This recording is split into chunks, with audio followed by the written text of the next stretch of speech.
Hey friends, how are you? So we are starting with the fourth episode of Walking with the Himalayan Master.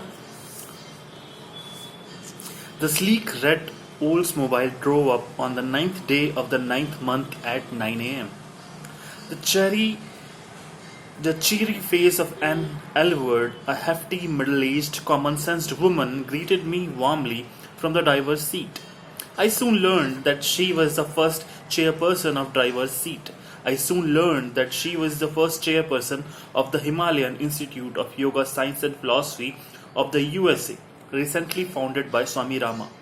A younger voice from the back seat said hi, and Anne introduced her favorite niece, Debbie, a student at nearby Northwestern University. I volunteered to drive and we scooted north to Plymouth. Anne was excited to share her story and listen to my escapades in Europe. After listening to her brief biography of Swami Rama, I supposed the Swami and I would be meeting as peers and should have a lot to talk about. We drove off the main highway from Plymouth, turning eastward into a densely wooded area where white birch trees filled the autumn forest. We finally passed a small lake next to a pine lodge. Of course, nothing rang a bell in my memory. Because of her arthritic knees, Anne walked with difficulty into the lodge. She hobbled over to greet Swami Rama and beckoned me forward to be introduced. Tall and well built, with long black hair and large, piercing brown eyes, he looked self contained, powerful, and distinguished in his white silk. I felt he knew who he was. Shaking his hand after his brief acknowledgement, I found him staring into space, saying nothing. Oh, well, I assumed. I assured myself I didn't come up here for friendship. I was hoping to learn something about the topic. I quietly walked away from Anne and Aswami, wondering how Theresa was doing. Half an hour later, seminar registration began. As I filled out the form, I gritted my teeth. I had misread the cost and needed an additional $50. I felt terrible knowing how much we were in debt. Begrudgingly, I reached into my wallet for my credit card and walked to the desk. Out of the corner of my eye, I saw the Swami leave his guest, bolt across the room, and dash in front of me. He loudly ordered the registrar, "Don't charge this man." Without looking at me, he then turned and walked away. Did he know of my money problems? I asked myself, stunned and pleased. Of course not. How could he? Not bad for openers, though. As the 30 or so participants got situated, the evening lecture began with an invocation from the Swami about praying to the divine in you. He then spoke about his training, his work at the Menninger Foundation, some of the unusual men and women he had met throughout his life, and the relationship between body, mind, and soul. Most of the audience was Unitarian in outlook and had studied psychic phenomena. They loved his talk. I was not sure about it. With his strong Indian accent, I found some of his words harsh to understand, especially when they begin with G or S. His English will improve with practice if he works at it, I thought unkindly. Later, I discovered that Hindi has 3 sounds each for those letters. The next morning, everyone was up early for some Eastern stretches called Hatha Yoga. I stayed in bed. After breakfast, I engaged in a conversation in the kitchen with the blonde daughter of the owner who explained her current interest in macrobiotics. I thought the subject seemed familiar but did not remember why. The morning lecture began, and very soon my attention became interpersed with an internal criticism of the Swami's lecture, not in any authentic sense, but in a harping, relentless critique. This troubling barrage of thoughts then degenerated into caustic observations about his person. Not only was he wasting my time with concepts I already knew, he should be shipped back to his beloved mountains. I tried to stop myself, but the hypercriticism continued. I was grateful for his generosity, but annoyed with his words. I was impressed with his knowledge, but had thoughts of competition. I felt like Dr. Jekyll and Mr. Hyde simultaneously.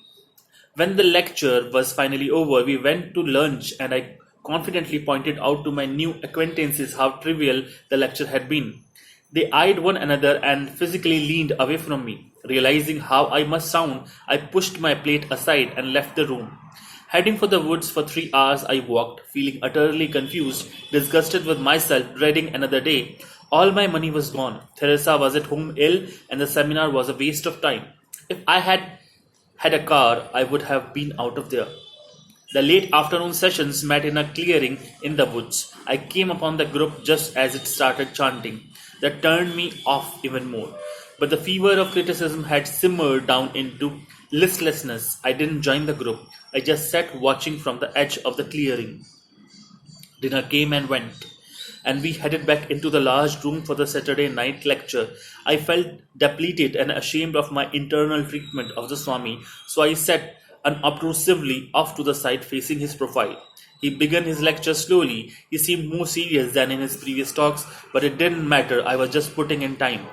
He spoke of an inner quest that we are born with that never ceases to beckon to us. He invited us to reflect on our own quest.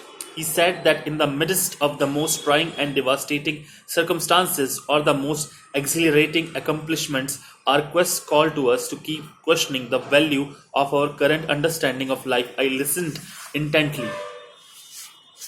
I began to associate Swami Rama's words with the memory of the restlessness that I still felt even though I had gone to the finest theological graduate schools in Europe. Actually, my odyssey had begun in Chicago when I was a stockbroker. Working on La Salle Street at Bear Stearns made me feel important since I was on my way to becoming financially independent. I worked hard, knowing my future was set. 3 years passed, and one day I walked into the office and surveyed the scene.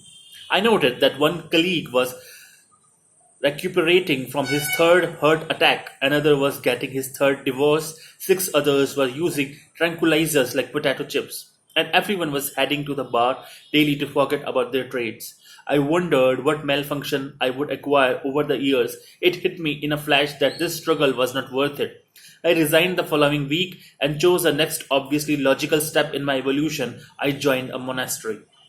The path that led me to the monastery had begun when I was drafted into the army in my senior year at Notre Dame University.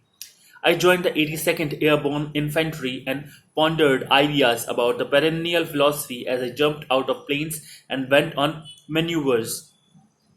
After graduating, I continued to read the classics in mysticism and pursue my philosophical interests. While working as a stockbroker, I struck up a friendship with a Dominican monk.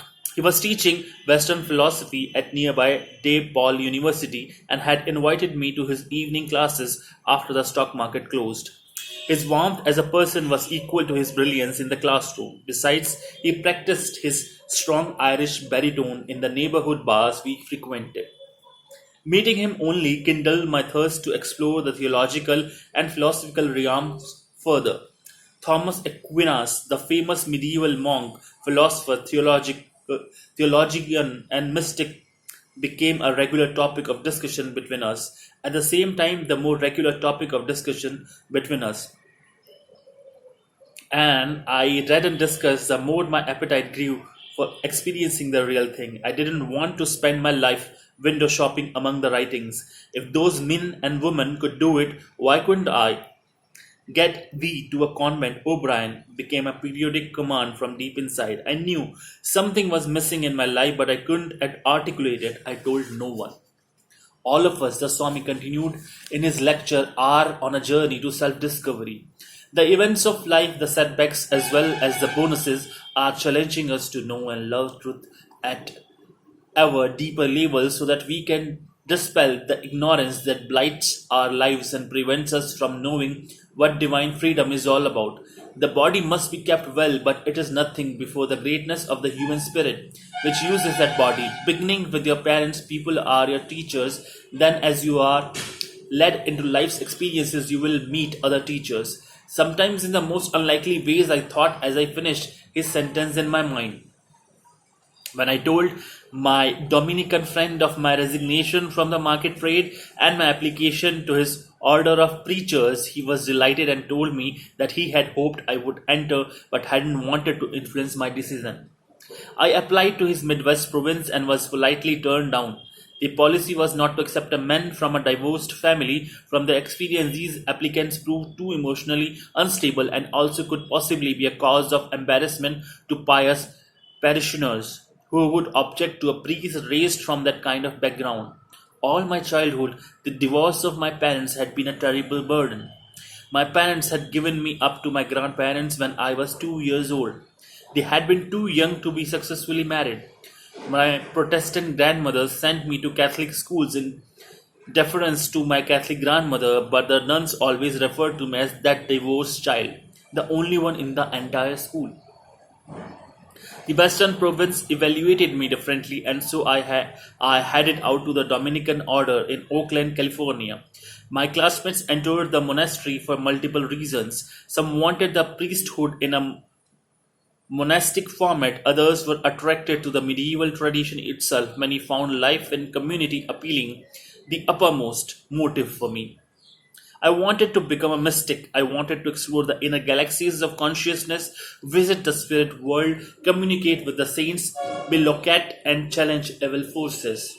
Perhaps this curiosity to explore and test new waters had started years earlier. I had run away from home 3 times before the age of 6, not because of abusive treatment. On the contrary, I wanted to explore the world.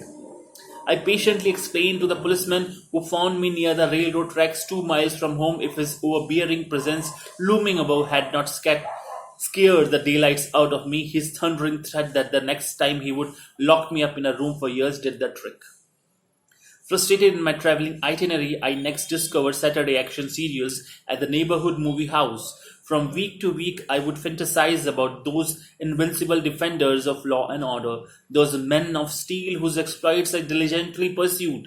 Each episode thrilled my imagination as my hero, facing overwhelming odds, escaped each trap the hideous villains laid for him. I stayed up at night gazing at the stars, figuring out ways that my hero could extricate himself from perilous dangers. Naturally, I was convinced that I had to follow in his footsteps and do battle with similar villains. Thank you, guys.